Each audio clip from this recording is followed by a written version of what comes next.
My daughter-in-law brought me coffee before the meeting, smiling softly as she set the cup in front of me. My son wouldn't look at my face. I didn't know then that a simple spill would save me from signing my life away. What happened next changed everything. I'm glad you're here. Stay with me until the end, and if you feel comfortable, leave a comment with the city you're watching from.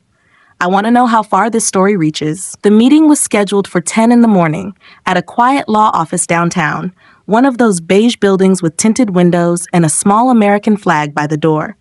My daughter-in-law insisted it was just routine paperwork. Estate cleanup, she called it. Nothing stressful. She said it the same way she always did lately. Too sweet, too careful, as if I might break. I was 72 that spring. My husband had passed 8 months earlier, and since then, everyone had been telling me to rest, to let others handle things. I didn't argue. Grief has a way of making you tired in places you didn't know existed. In the waiting room, I noticed how quiet my son was. He used to talk too much when he was nervous. That morning, he stared at his hands like they belonged to someone else. When I asked if everything was all right, he nodded quickly and said, "Yeah, Mom, just a long week." That was when my daughter-in-law stood up and said, "I'll grab you some coffee." She remembered how I liked it. Cream, no sugar. She even brought it in my favorite porcelain cup from home, the one with the thin blue rim I'd owned for decades. That should have comforted me. Instead, something in my chest tightened. She handed it to me with both hands, smiling. "You should drink before we start. These meetings can drag on." Before I could lift the cup to my lips, the maid, an older woman the firm employed part-time, brushed past the chair. Her elbow caught the cup. Coffee spilled across my skirt and pooled on the carpet. The maid gasped and began apologizing over and over, her hands shaking so badly I thought she might faint. My daughter-in-law's smile vanished for half a second. Just half. Long enough for me to see it. "It's fine," I said calmly. "It's just coffee." But the maid wouldn't meet my eyes. She kept whispering, "I'm so sorry, ma'am," like she was begging forgiveness for something far bigger than a stain. We rescheduled the meeting for later that afternoon. I went to the restroom to clean up while my daughter-in-law made a phone call in the hallway, her voice tight and low. My son stayed seated, staring straight ahead. At the time, I thought it was nothing. Just bad luck. Just nerves. I didn't know yet that the papers waiting on that table would have handed over full control of my finances, my medical decisions, even my home. I didn't know someone believed I wouldn't be alert enough to notice, and I certainly didn't know that the coffee I never drank had been meant to make sure of that. But I was about to learn. The hours after we left the law office passed quietly, almost too quietly. That afternoon meeting was postponed with polite smiles and vague excuses, and I told myself I was grateful for the delay. I went home instead. The house felt heavier than usual, like the walls were listening. I changed out of my stained skirt and folded it carefully, as if it were any other day. The coffee smell lingered faintly on the fabric. Bitter. Burnt. I placed it at the bottom of the laundry basket and washed my hands longer than necessary, watching the water run clear. That evening, my daughter-in-law called to check on me. Her voice was gentle, concerned. She asked if I was feeling all right, if the spill had startled me. I told her I was fine. I always told her I was fine. She suggested I get a good night's rest before we finished the paperwork the next day. My son never called. I slept poorly, not because of fear, but because my mind kept returning to small things I had ignored for months. The way my daughter-in-law had started managing my medications after my husband died. How she insisted on refilling them herself, saying it was easier. The way she'd encouraged me to drink tea or coffee before important conversations. How tired I'd felt afterward. How words sometimes slipped just out of reach. In the morning, sunlight filtered through the kitchen window, landing on the table where my husband and I used to drink coffee together. I poured myself a cup and let it cool untouched.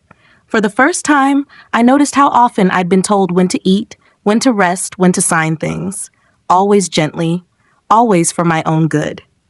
Around noon, there was a knock at the door. It was the maid from the law office. She stood on my porch with her hands folded tightly in front of her, eyes darting toward the street as if she were afraid someone might see her there. She asked if she could come in. I stepped aside and nodded. She didn't sit. She spoke quickly, her words tumbling over each other. She said she'd worked in offices like that for years. She said she'd been told to help make things go smoothly before meetings. She said my daughter-in-law had slipped her something small and white that morning and asked her to make sure it went into my cup. I couldn't do it, she said, her voice breaking. I didn't know what it was, but I knew it wasn't right. So I knocked the cup instead. I'm sorry for the mess. I thanked her. That surprised her. It surprised me too. After she left, I sat alone at the kitchen table and stared at my hands. They were steady, still mine. I thought about the documents waiting to be signed, the ones my daughter-in-law had summarized so confidently, how she'd said I wouldn't need to read everything, how my son had agreed without speaking. I didn't cry. I didn't panic. Something else settled in me instead, a quiet clarity. By the time my phone rang again that afternoon, I already knew I would not be signing anything without understanding every word. I knew I would not be drinking anything offered to me again. And I knew, with a certainty that surprised me, that what had been planned for me was not care. It was control, and I was done being managed. The next morning, I kept my routine the same. I woke up early, made breakfast, and watered the plants by the window. Anyone watching would have thought nothing had changed. That was important. People grow careless when they believe you are still unaware. My daughter-in-law texted me just after 9. She said the lawyer was available again that afternoon and asked if I felt rested enough to finish everything in one sitting. I replied with a simple yes. No questions. No hesitation. I had learned that silence, used correctly, could be protective. Before leaving the house, I gathered every document I could find. Bank statements, property tax bills, insurance letters, old wills my husband and I had drafted years earlier. I didn't rush. I measured time carefully, like someone who finally understood its value. At the law office, my daughter-in-law greeted me warmly, as if yesterday had never happened.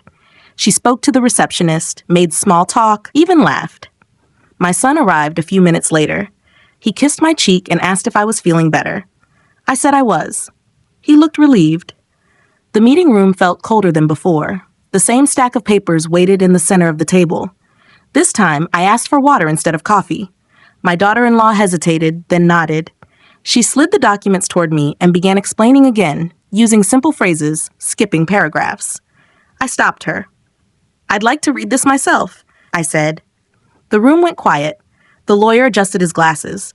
My daughter-in-law smiled, but it didn't reach her eyes. My son shifted in his chair. I read slowly, every page, every line. When something didn't make sense, I asked the lawyer directly. Not her, him. He answered carefully, choosing his words as if walking across thin ice. By the third document, the truth was impossible to ignore. The language transferred decision-making power away from me. Not temporarily, not partially, completely. Medical, financial, legal, everything. This would take effect immediately? I asked. Yes, the lawyer said. I closed the folder. I won't be signing today, I said evenly. My daughter-in-law's hand tightened around her pen. She asked if I was confused, if I needed time to think. I told her I was very clear. My son stared at the table again. No one argued. They didn't need to. Their disappointment filled the room. When I stood to leave, my daughter-in-law reached for my arm, then stopped herself.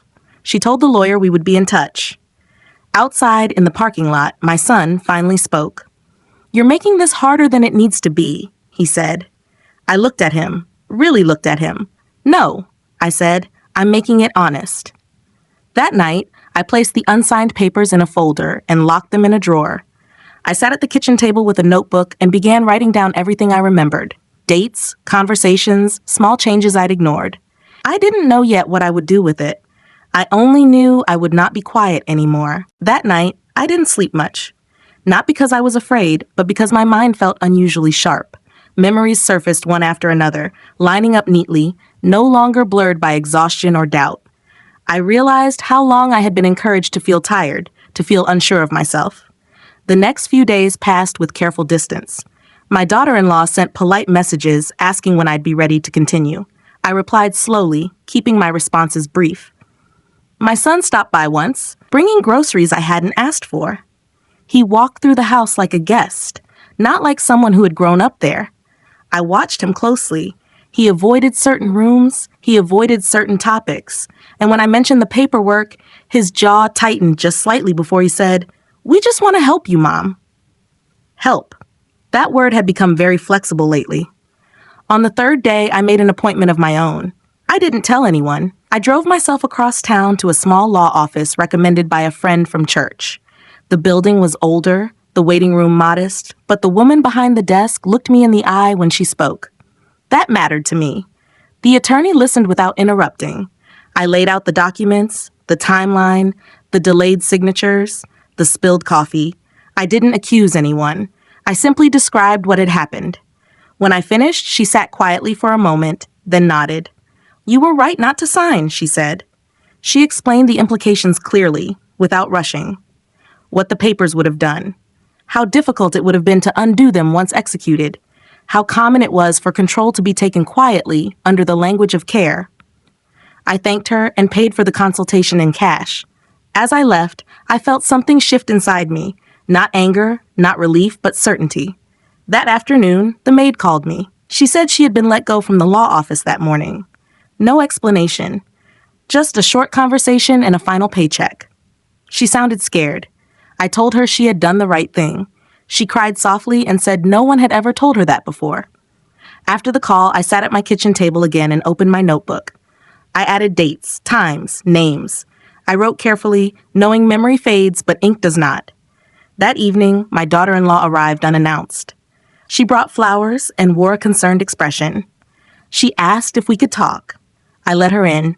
She spoke about stress, misunderstandings, how complicated things become after loss. She said the paperwork was meant to protect me. She said I was reading too much into it. I listened without interrupting.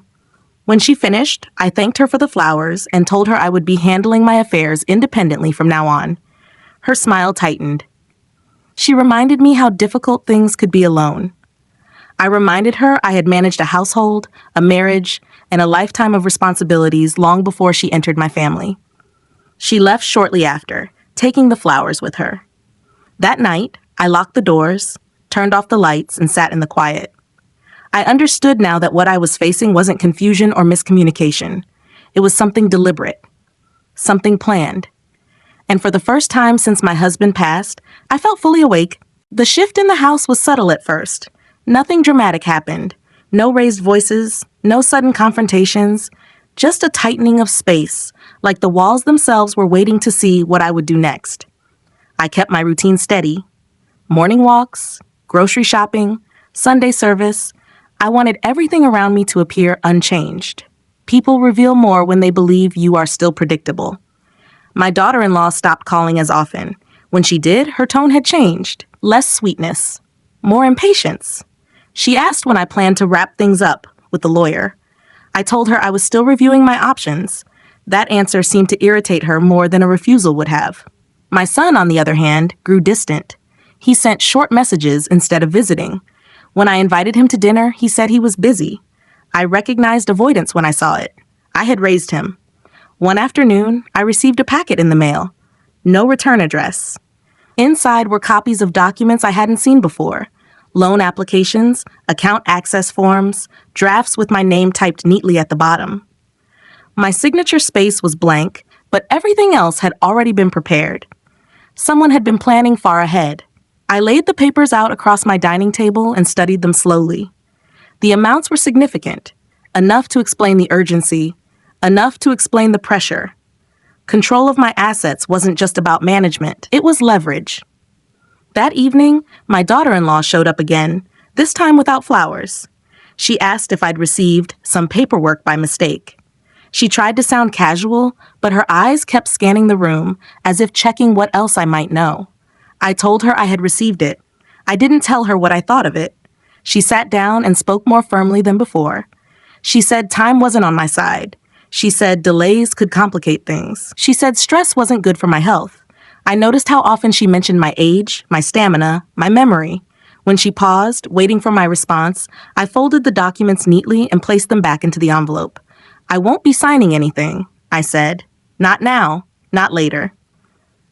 Her jaw tightened. She asked if someone had been influencing me. I told her I had been influencing myself. She left shortly after, her steps sharp against the hardwood floor. That night, I reviewed my financial records line by line. I made copies. I organized folders. I placed everything in a locked cabinet and hid the key. I wasn't preparing for a fight. I was preparing for clarity. The next morning, I updated my will.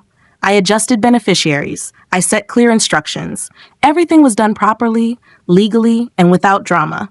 It felt less like an act of defense and more like reclaiming something that had quietly been slipping away. Later that day, my son finally called. His voice was strained. He asked why I was making things difficult. He said his wife was under a lot of stress. I listened until he finished. "I'm not punishing anyone," I said. "I'm protecting myself." There was a long silence on the line. After we hung up, I sat by the window and watched the afternoon light move across the floor. I felt calm, not victorious, not angry, just certain. Whatever came next, it would not happen in the dark. The next move didn't come from them. It came from the quiet. For the first time since my husband died, no one was checking on me. No calls, no messages, no reminders about appointments or paperwork. The silence felt intentional, like a test. I let it be. I spent those days observing rather than reacting. I paid attention to what changed when I stopped cooperating. My daughter-in-law stopped pretending to worry about my health. My son stopped pretending to be involved at all. Their concern had always come with conditions. Without my compliance, it disappeared. One afternoon, I ran into a neighbor while checking the mail. She asked how my family was doing. I told her the truth carefully. "We're taking some space." She nodded, as if she understood more than I had said. That same evening, I received an email from a bank representative I didn't recognize. It was polite, neutral. It referenced a recent inquiry about account authority and requested confirmation. No action had been taken yet, it said. Yet, I forwarded the message to my attorney and made a note in my notebook. Another piece falling into place. The following day, I drove past my son's house without stopping. His car was there. So was hers. For a moment, I imagined what they might be saying about me, how stubborn I had become, how difficult, how changed. I didn't feel insulted. I felt released. That night, I reviewed my medical records. I requested copies from my doctor's office and scheduled an independent evaluation. Not because I doubted myself, but because I understood how easily doubt could be used against me. Documentation is quiet. It speaks when you don't have to. The maid called again. She said she was looking for new work. She sounded tired but lighter somehow. She told me she had refused a similar request years ago at a different office and had learned to recognize the signs. I told her she had more courage than she realized. She laughed softly and said she had just done what felt right. After we hung up, I realized something important. None of this had required shouting. No confrontation. No dramatic declaration.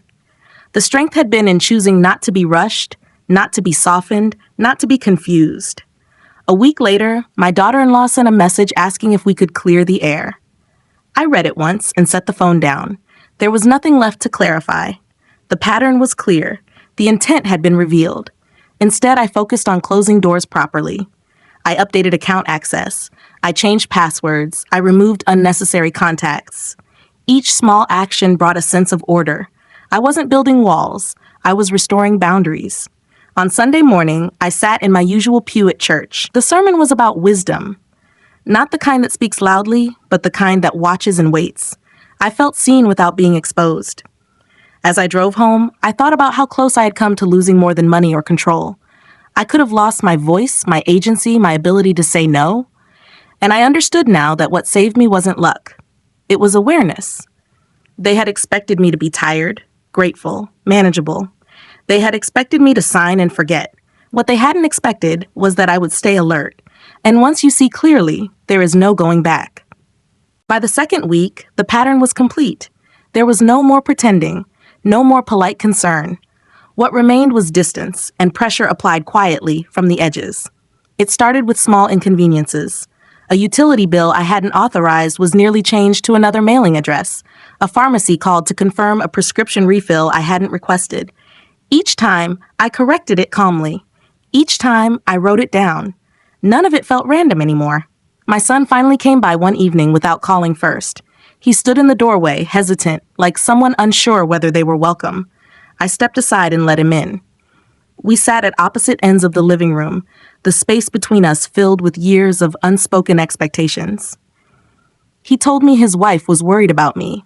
He said she felt shut out. He said families shouldn't keep secrets from each other. I listened, noticing how often he used she instead of we. When I asked him directly if he had known about the paperwork before that first meeting, he didn't answer right away. He rubbed his hands together and stared at the floor. "She was just trying to help," he said finally. That was the moment something settled permanently. Helping doesn't require secrecy. Helping doesn't require urgency. And helping doesn't require someone else to lose their voice so you can speak for them. I didn't argue with him. I didn't raise my voice. I told him I loved him and that I hoped one day he would understand why I had made my decisions. He nodded, but I could tell he didn't. Not yet. After he left, I locked the door and sat down at the kitchen table. I took out my notebook again. This time, I didn't write about them. I wrote about myself, what I wanted, what I needed, what I would no longer tolerate. It felt like drawing a map back to myself. The following days were quieter. I spent time with people who spoke to me, not over me. A friend from church invited me for lunch. An old neighbor stopped by with soup and stayed to talk. No one rushed me. No one summarized my thoughts for me. That contrast mattered. Then another message came. This one was from my daughter-in-law, sent late at night. She wrote that she was hurt by my mistrust, that stress wasn't good for someone my age, that legal battles could be expensive and draining. It read less like concern and more like a warning. I didn't reply. Instead, I scheduled one more appointment with a financial advisor recommended by my attorney. We went through everything carefully: accounts, properties, safeguards. By the end, I felt something close to relief, not because the situation was resolved, but because it was now fully visible. Before leaving, the advisor looked at me and said, "You're more organized than most people half your age." I smiled at that. On Sunday afternoon, I reorganized the house. I didn't throw anything away. I simply reclaimed space: drawers, shelves, files that had quietly been taken over. Each cleared surface felt like breathing room. That evening, I made myself dinner and ate alone, unhurried. I thought about how close I had come to being labeled incapable without ever being asked how I felt. How easily love can turn into management when someone believes they know better than you do. But I also thought about what had stopped it. Not anger, not fear, attention. I had paid attention to the details, to the timing, to the way concern disappeared when compliance ended. And once you recognize that, you can't be guided blindly again. I turned off the lights and went to bed feeling steady. Whatever they tried next, it would meet a version of me that was no longer willing to be handled. I wasn't confused. I was prepared. The change came quietly, but it was unmistakable. What had once been subtle pressure turned into something colder, calculated patience. They had stopped pushing. They were waiting. I recognized that tactic. When urgency fails, people rely on time. They assume fatigue will do what persuasion could not. They assume you will soften. I didn't. Instead, I narrowed my world. I chose where I went, who I spoke to, and what I shared. I stopped explaining myself to anyone who hadn't earned an explanation. The less I said, the more space I gained. One afternoon, I received a formal-looking envelope from a financial institution. Inside was a notice stating that a trusted party had inquired about changes to account oversight. No changes had been made, yet. The language was careful, almost polite. I made one phone call. I confirmed my identity. I declined any changes. I asked that a note be added to my file. The representative thanked me for my clarity. That evening, my son called.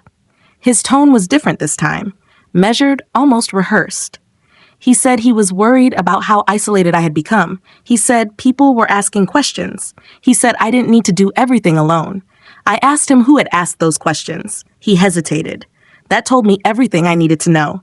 "I'm not alone," I said. "I'm just not managed anymore." He sighed, frustrated. He said I was reading too much into things. He said his wife was hurt by my distance. I told him distance is sometimes the only way to see clearly. There was a long pause before he said goodbye. The next day, I met with my attorney again. We reviewed the recent attempts, quiet, indirect, persistent.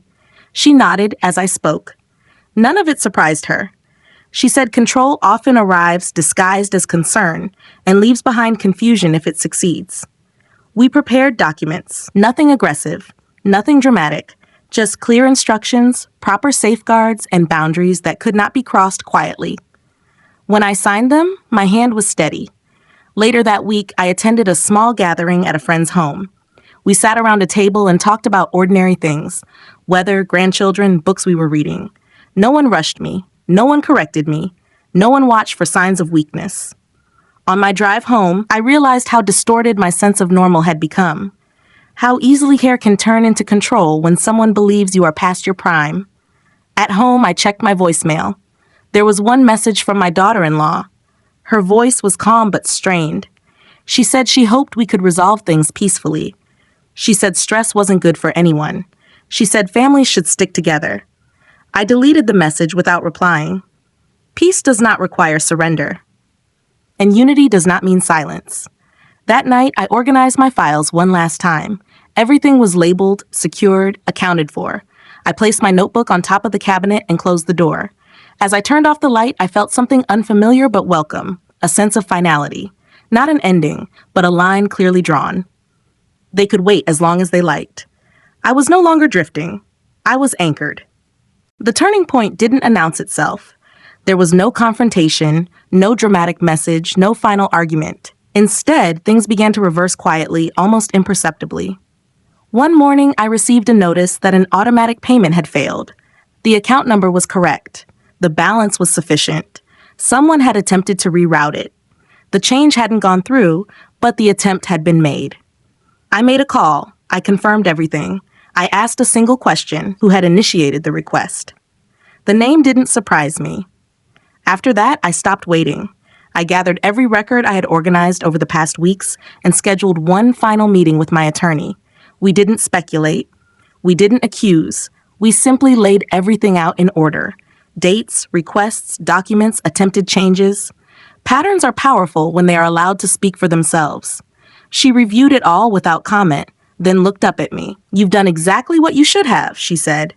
We filed formal notices, not complaints, not charges, notices. Clear statements that I was aware, alert, and represented. Copies were sent where they needed to go.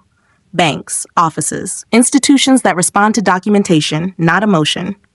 That afternoon, my daughter-in-law called for the first time in days.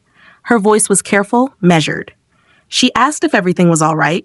She said there had been some confusion with accounts. She said she hoped I wasn't upset. "I'm not confused," I said, "and I'm not upset." There was a pause on the line. "I'm informed," I continued. She didn't respond right away.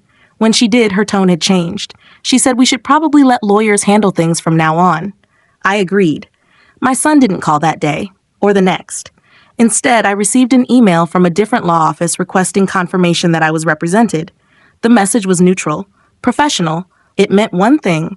They had realized I was no longer unguarded. I forwarded it to my attorney and went about my day. There was a strange calm in knowing the rules had shifted. Not in my favor necessarily, but out in the open. No more whispers, no more urgency disguised as care. Later that week, I received a letter confirming that previous documents were void, unsigned, unenforceable. It was brief, final. I placed it in my folder and closed it carefully. That evening, my son showed up again. This time, he didn't step inside. He stood on the porch and spoke quietly. He said things had gone further than he expected. He said he didn't think it would look like this. I listened. "I didn't want to hurt you," he said. I believed him. That didn't change anything. "You didn't protect me either," I said. He nodded slowly, as if that truth had finally reached him. He didn't argue. He didn't apologize. He just stood there, hands in his pockets, unsure of what to say next. When he left, I didn't feel satisfaction. I felt closure beginning to take shape.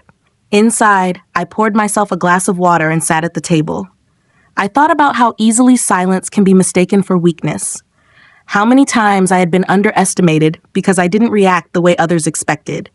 But clarity doesn't need volume, and strength doesn't need witnesses. What had been planned quietly had been stopped quietly, and that was enough. The response came a few days later, and it was quieter than I expected. No accusations, no dramatic gestures, just a subtle retreat. The calls stopped entirely. Messages went unanswered.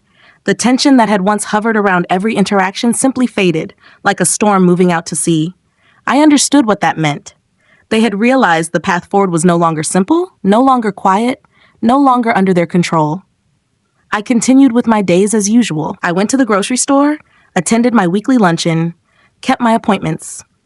Nothing outwardly had changed, and that was exactly the point. Stability is often the clearest sign that something dangerous has passed. One afternoon, I received confirmation from my bank that all pending access requests had been formally closed. No further inquiries were on record. The language was neutral, but the message was clear. The door had been shut. Later that same day, my attorney forwarded a short email. It stated that no additional action was being pursued at this time, and that all parties had been advised accordingly. There was no apology. There didn't need to be. Silence, in this case, was resolution. That evening, I cooked dinner for myself and ate slowly, without distraction. I thought about how differently things might have ended if I had been tired that morning at the law office. If I had trusted the coffee. If I had signed without reading, the outcome would have been irreversible. The realization didn't frighten me. It steadied me. A week passed, then another. Eventually, my son reached out again, not with urgency, but with something that resembled uncertainty. He asked if we could talk sometime. No pressure, no timeline. I told him we could, when the time felt right. I wasn't withholding. I was pacing. When we did speak, days later, the conversation was careful. He said things had been stressful. He said mistakes had been made. He didn't say by whom. I didn't push him to. Some acknowledgments arrived slowly, and forcing them only delays understanding. What mattered more was what didn't happen. No more paperwork. No more quiet interventions. No more concern used as leverage. The situation had reached its limit. That night, I went through my house room by room, not to inspect or guard, but simply to exist within it fully. I touched the back of a chair my husband had repaired years ago. I paused by the bookshelf where family photos still stood. I wasn't reclaiming space anymore. I had already done that. Before bed, I wrote one final entry in my notebook. Not a record, not evidence, just a sentence. I was paying attention. I closed the book and placed it back in the cabinet. The story others had been preparing for me, the quiet fade, the gentle removal, the careful erasure, had not unfolded as planned. Not because I fought it loudly, not because I demanded explanations, but because I stayed present. And once presence enters the room, deception has nowhere left to stand. The distance settled into something permanent after that. Not hostile, not warm, simply defined. Weeks passed without incident. No messages routed through third parties, no unexpected letters, no quiet inquiries. The systems around me remained still, and I understood what that meant. The attempt had failed. The cost of continuing had become too high. My son came by one afternoon without warning, but this time his posture was different. He didn't scan the room. He didn't rush his words. He sat across from me at the kitchen table like an adult sitting with another adult. He said his wife was angry. He said she felt humiliated. He said she believed I had turned people against her. I listened without interrupting, letting him finish every sentence. When he stopped, I nodded once. I didn't turn anyone, I said. I stood still.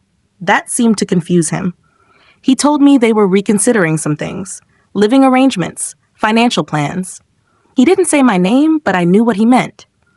The future they had assumed was no longer available. There was no satisfaction in hearing that, only confirmation. He asked me if I was all right, not as a formality, not as a test. For the first time in months, he asked without an agenda. I told him I was, and I meant it. Before he left, he hesitated by the door and said something quietly. He said he wished things hadn't gone so far. He said he hadn't expected it to feel this heavy. I looked at him and saw the boy I had raised, layered beneath choices he hadn't fully understood when he made them. Some things only feel heavy when you finally carry them, I said. After he left, I didn't sit down right away. I walked through the house again, not to check or protect, but to acknowledge. Everything was still here, still mine, not just legally, personally. That evening, I received a final email from my attorney confirming that no further actions were pending and that my records reflected full autonomy without challenge. The words were simple. The implication was complete. I forwarded it to a folder labeled closed and shut my laptop. That night, I slept deeply for the first time in a long while. In the days that followed, I returned to things I had postponed. A short trip to visit a cousin, volunteering once a week, Small choices made without explanation or permission. Each one felt like breathing room. I didn't speak about what had happened, not because I was hiding it, but because it no longer needed air. Some battles are won not by retelling them, but by moving forward without their weight. The house felt different now, not emptier, quieter in a way that felt earned. I noticed how light moved through the rooms in the late afternoon, how silence no longer carried tension. What they had attempted required confusion. It required urgency. It required me to doubt myself. None of those conditions existed anymore. I had not been rescued. I had not been spared. I had simply remained awake long enough for the truth to expose itself. And once it did, there was nothing left for anyone else to take. The morning it truly ended, nothing special happened. No phone calls, no letters, no sudden realizations, just sunlight through the kitchen window and the sound of the kettle heating on the stove. I poured myself a cup of tea and sat at the table where so many decisions had quietly been made for me in the past. This time, there were no documents waiting, no deadlines, no one watching to see what I would do next. I thought about the woman I had been at the beginning of all this, tired, grieving, trusting. I didn't judge her. She had loved deeply. She had believed that care meant protection, that silence meant peace. I understood now that silence can mean many things. What nearly erased me didn't arrive with cruelty. It arrived with smiles, with soft voices, with coffee served just the way I liked it. It arrived wearing the language of concern and efficiency and family duty. And it almost worked. The realization didn't make me angry. It made me careful. Careful in a way that felt earned, not fearful. I had learned something important, not just about them, but about myself. I had learned that awareness doesn't shout, it waits. In the weeks that followed, life settled into a rhythm that belonged to me again. I chose my days. I chose my conversations. I chose what stayed and what left. Some relationships grew quieter. Others grew stronger. The difference was honesty. My son and I spoke occasionally. We were polite, gentle. Something between us had changed, but it wasn't broken. It was simply no longer built on assumption. Whether it would heal fully, I didn't know, and for the first time, I accepted that not knowing was allowed. As for my daughter-in-law, there was distance, clear and unspoken, no bitterness, just boundaries. She no longer brought me coffee. She no longer offered help I hadn't asked for. That chapter had closed without ceremony. One afternoon, I found the skirt I had worn the day of the meeting, freshly laundered and folded at the back of the closet. The stain was gone, the fabric clean. I held it for a moment, then placed it back where it belonged. Some things don't need to be kept as reminders. I didn't win anything dramatic. There was no apology, no public reckoning. What I gained was quieter, but far more valuable. I kept my voice. I kept my choices. I kept myself. If there is anything I want you to take from my story, it's this. Clarity often arrives in ordinary moments, in a pause, in a spill, in a decision not to rush. And once you see clearly, you don't need to explain yourself to anyone. You don't need permission to remain whole. I am not bitter.